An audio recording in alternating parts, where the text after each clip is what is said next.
चीनी बिना कुछो न होई, कैसे महंगा लाई कोई।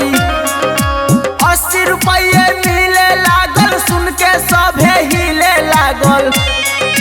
कैसे लोगवा चाय बनाई, चीनी के बिना मजा न लाई।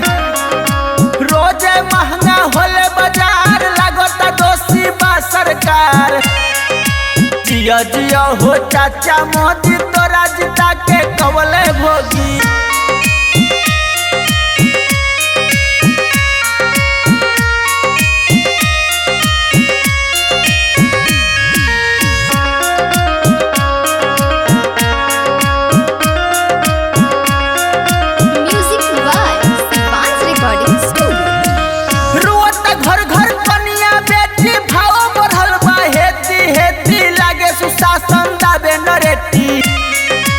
कहता सभे बच्चा बच्चा, काम भइल ना अच्छा अच्छा।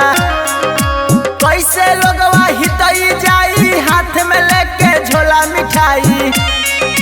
गन्ना के रेट ना किसान बढ़वल, त कैसे चीनी के भइल महंगाई। एथेनॉल के प्लांट बनावल, जनता के बेवकूफ बनावल। जिया जिया हो चाचा मोदी, तोरा जिता के कवले भोगी।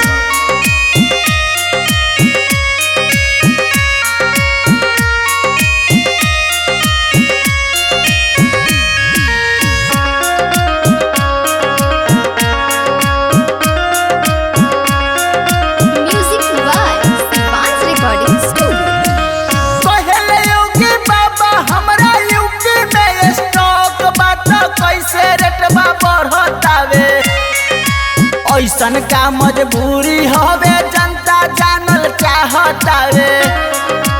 80 रुपये मिलता भाई, सुन के सभे हिलता भाई।